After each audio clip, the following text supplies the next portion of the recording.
Assalamualaikum warahmatullahi wabarakatuh. Perkenalkan, nama saya Fauza Nadia dari Prodi S1 Administrasi Rumah Sakit semester 2. Di sini saya akan membuat video penjelasan tentang materi-materi yang saya dapat selama perkuliahan. Yang pertama, di sini ada materi evaluasi ekonomi kesehatan. Evaluasi ekonomi kesehatan adalah alat yang membantu dalam pengambilan keputusan untuk membandingkan dua atau lebih intervensi kesehatan berdasarkan biaya dan hasilnya. Ada 4 jenis utama evaluasi ekonomi kesehatan. Yang pertama, di sini ada analisis minimalis biaya. Analisis minimalis biaya digunakan ketika hasil dari dua intervensi adalah sama, sehingga yang dibandingkan hanya biayanya. Contohnya yaitu membandingkan biaya dari dua obat penurun tekanan darah dari produsen yang berbeda. Lalu yang kedua, ada analisis efektivitas biaya. Membandingkan berbagai intervensi yang memiliki hasil kesehatan yang sama. Hasil kesehatan diukur dalam satuan alami seperti jumlah kilogram berat badan yang hilang. Lalu ada analisis utilitas biaya. Digunakan untuk membandingkan intervensi yang memiliki hasil kesehatan yang berbeda. Hasil kesehatan diukur menggunakan tahunan hidup yang disesuaikan dengan kualitas atau quality adjusted life years, yaitu mempertimbangkan baik jumlah tahun tambahan yang diperoleh maupun kualitas hidup selama tahun-tahun tersebut. Dan yang terakhir ada analisis manfaat biaya, yaitu mengukur biaya dan hasil dalam bentuk monometer, semu biaya atau langsung, tidak langsung, dan tidak berwujud. Dan semua manfaat diperhitungkan. Metode yang digunakan termasuk kesediaan untuk membayar dan metode sumber daya manusia. Evaluasi ekonomi kesehatan mencakup berbagai jenis biaya, yaitu biaya langsung, biaya tidak langsung, dan biaya tidak berwujud. Biaya langsung adalah biaya yang terkait langsung dengan intervensi seperti obat-obatan, peralatan, dan gaji staf. Lalu biaya tidak langsung, yaitu biaya yang terkait dengan berkurangnya produktivitas karena penyakit atau pengobatan. Sedangkan biaya tidak berwujud adalah biaya subjektif seperti rasa sakit, penderitaan, atau kesedihan yang sulit dinilai secara monometer. Evaluasi ekonomi kesehatan memerlukan berbagai perhitungan dan penyesuaian statistik seperti stratifikasi diskon untuk memperhitungkan biaya dan manfaat yang terjadi pada waktu berbeda, serta analisis sensitivitas untuk menyesuaikan ketidakpastian dalam data. Evaluasi ini merupakan alat penting dalam pengambilan keputusan alokasi seperti sumber daya kesehatan. Yang kedua, ada materi batasan lingkup dan peran manajer kesehatan. Batasan lingkup dan peran manajer kesehatan yaitu beberapa konsep penting dalam manajemen kesehatan yang mempengaruhi kinerja dan efektivitas organisasi kesehatan. Batasan dalam manajemen kesehatan merujuk pada berbagai keterbatasan yang dihadapi oleh manajer kesehatan dalam mencapai tujuan organisasi. Batasan ini meliputi batasan fungsi pengorganisasian, batasan implementasi, dan batasan sistem. Yang pertama, batasan fungsi pengorganisasian mengacu pada keterbatasan dalam pengorganisasi sumber daya dan struktur organisasi untuk mencapai tujuan kesehatan. Yang kedua, batasan implementasi mengacu pada keterbatasan dalam menerapkan kebijakan dan strategi kesehatan, termasuk keterbatasan sumber daya dan keterbatasan teknis. Yang terakhir, batasan sistem mengacu pada keterbatasan dalam sistem kesehatan, termasuk keterbatasan infrastruktur, sumber daya, dan teknologi. Lalu lingkup manajemen kesehatan mengacu pada ruang lingkup yang ditempati oleh manajer kesehatan dalam mencapai tujuan organisasi. Lingkup ini melingkupi manajemen strategik dan manajemen operasional. Manajemen strategik mengacu pada proses penyeleksi strategi dan peraturan yang efektif untuk mencapai tujuan kesehatan. Sedangkan manajemen operasional mengacu pada proses pengorganisasian, pergerakan, dan pengawasan sumber daya untuk mencapai tujuan kesehatan. Peran manajer kesehatan.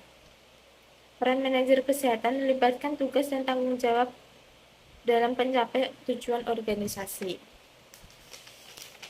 Peran ini meliputi koordinasi, integrasi, sinkronisasi, penyerasian, motivasi, dan kepemimpinan.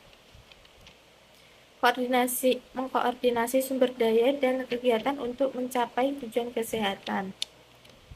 Lalu yang kedua, integrasi. Mengintegrasi berbagai aspek kesehatan termasuk pelayanan, pendidikan,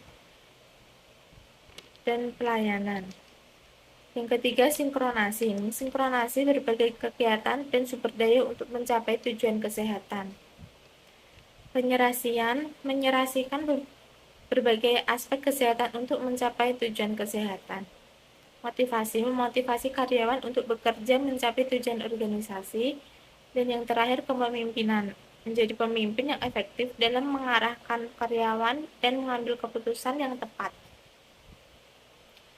Lalu pembangunan, kesejahteraan, dan kesehatan.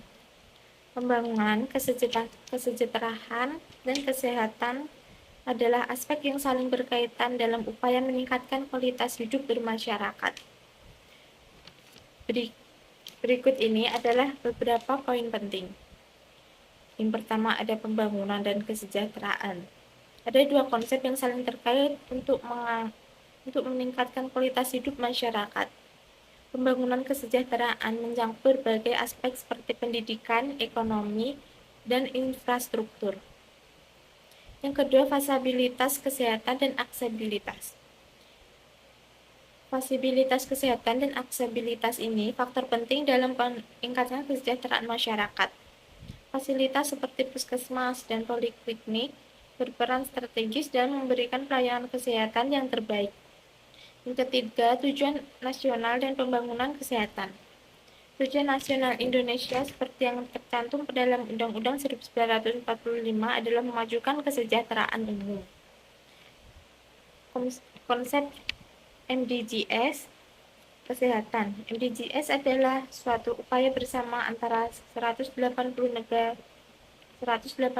negara anggota PBB yang ditetapkan pada tahun 2000 untuk memenuhi hak-hak dasar kebutuhan manusia melalui komitmen bersama. MDGs memiliki 3 tujuan, yaitu menurunkan kematian anak, meningkatkan kesehatan ibu, dan mengendalikan penyakit menular. Yang terakhir, ada panduan review jurnal. Apa sih jurnal ilmiah itu? Jurnal ilmiah adalah publikasi berkala yang membuat artikel-artikel ilmiah yang ditulis oleh para peneliti atau akademisi dan publikasikan dalam bentuk cetak atau online. Tujuan utama jurnal ilmiah antara lain mempublikasikan hasil penelitian yang original, valid, dan terverifikasi secara akademis dalam suatu bidang tertentu, memajukan ilmu pengetahuan dengan menyediakan wadah untuk diseminasi informasi dan ide-ide baru, meningkatkan kualitas penelitian dengan mendorong para peneliti untuk melakukan penelitian yang lebih baik dan lebih berbobot, membangun komunitas ilmiah dengan menyediakan platform bagi para peneliti untuk saling berkomunikasi dan bertukar pikiran. Manfaat jurnal ilmiah yaitu bagi peneliti sebagai sarjana untuk mempublikasikan hasil penelitian mereka, mendapatkan pengakuan atas karya mereka, dan meningkatkan kredibilitas mereka. Lalu bagi akademisi sebagai sumber informasi terbaru dalam bidang studi mereka. dan bagi mahasiswa sebagai bahan referensi untuk tugas dan penelitian mereka, ataupun bagi secara umum sebagai sumber informasi tentang berbagai topik ilmiah. Lalu, apa sih itu resume jurnal? Resume jurnal adalah ringkasan singkat dari sebuah artikel ilmiah atau jurnal yang disusun untuk memberi gambaran umum tentang isi jurnal tersebut.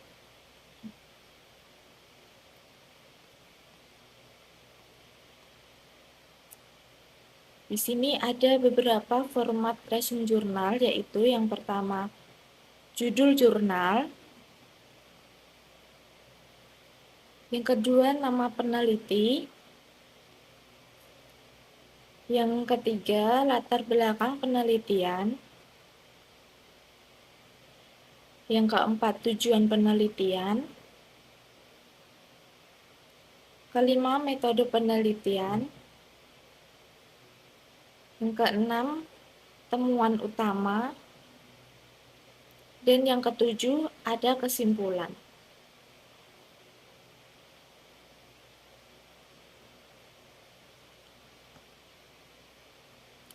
Ada cara untuk membuat resume jurnal, yaitu membuat dalam bentuk tabel, merangkum menggunakan bahasa kita sendiri, lalu isi rangkuman harus tetap akurat, dan menggunakan gaya bahasa yang tepat. Gimana sih kita bisa mendapatkan jurnal? Kita bisa mendapatkan jurnal di beberapa website, yaitu yang pertama, website Google Scholar, Garuda Kemdikbud, dan Mendeley. Di sini sudah dicantumkan